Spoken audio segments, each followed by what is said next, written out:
দশম শ্রেণীর আরও একটি নতুন ভিডিওতে তোমাদের সবাইকে স্বাগত। আজকের টপিক হলো অ্যাক্রোমেগালি। এটা হচ্ছে একটা রোগ। এই রোগটা কেন হয়, এর বৈশিষ্ট্য বা লক্ষণ কী এবং এর প্রতিকার কিভাবে করা সম্ভব, সব কিছু থাকছে এই ভিডিওতে, তাই শেষ পর্যন্ত দেখতে থাকো।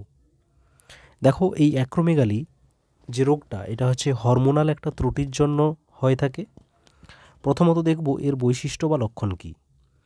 এই রোগ হলে কি হবে আমাদের না, দেহের বিভিন্ন অংশ যেমন কপাল, নাক, চোয়াল, এই সমস্ত অঙ্গগুলোতে যে হাড় আছে সেগুলো অত্যধিক পরিমাণে বৃদ্ধি পায়। ওকে, তার সঙ্গে সঙ্গে দেহের যে মুখমণ্ডল সেটার সাইজ কিন্তু বেড়ে যায়। নর্মাল যে সাইজ হয় তার থেকে কিন্তু বেড়ে যায়।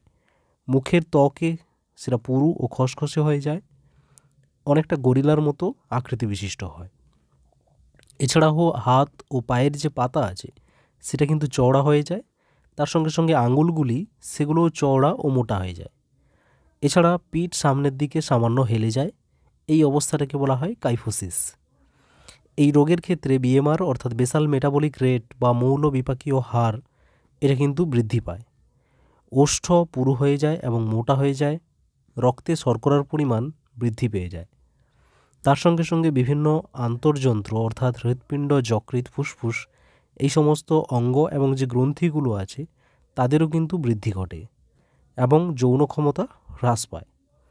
দেখো, এই যে ছবিটা, এদিকে বাম দিকে দেখতে পাচ্ছ একটা নর্মাল কন্ডিশন, এটা হচ্ছে নর্মাল একজন ব্যক্তি, আর এদিকটা হচ্ছে অ্যাক্রোমেগালিতে আক্রান্ত ব্যক্তির কন্ডিশনগুলো দেখানো হয়েছে। দেখো, ওষ্ঠ এটা হচ্ছে মোটা হয়ে গেছে, তারপরে মুখমণ্ডলের আকৃতি দেখো বৃদ্ধি পেয়ে গেছে। এখানে হাড়গুলো অত্যধিক পরিমাণে বৃদ্ধি পাওয়ার জন্য তার যে একটা রাউন্ড শেপ ছিল সেগুলো কিন্তু বিঘ্নিত হয়েছে। ওকে, এই সমস্ত ব্যাপারগুলো ঘটে থাকে অ্যাক্রোমেগালি রোগের ক্ষেত্রে। এবার দেখে নেব যে এই রোগটা কেন হয়। এই রোগের কারণ হচ্ছে এসটিএইচ বা গ্রোথ হরমোনের অধিক ক্ষরণ। কবে ক্ষরণ হয়? প্রাপ্তবয়স্ক অর্থাৎ একজন পরিণত মানুষের ক্ষেত্রে যদি এসটিএইচ বেশি ক্ষরিত হয় তাহলে কিন্তু এই রোগটা হবে। আর যদি অল্প বয়স্কদের ক্ষেত্রে ক্ষরিত হয় এসটিএইচ বেশি পরিমাণে, তাহলে হয় জাইগান্টিজম বা অতিকায়ত্ব। সেই যে রোগটা, সেই রোগটা সম্পর্কে এর আগের ভিডিওতে আলোচনা করেছি। যদি দেখতে চাও তাহলে ডেসক্রিপশানে প্লেলিস্ট দেওয়া আছে, সেখান থেকে দেখতে পারো।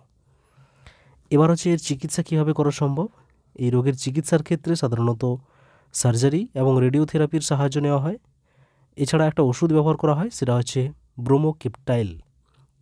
এই ওষুধটা ব্যবহার করলে জিএইচ অর্থাৎ এইচজিএইচ বা এসটিএইচ এগুলোর পরিমাণটা কম ক্ষরিত হয়, আর কম ক্ষরিত হলে এই সমস্যাটা দেখা যাবে না।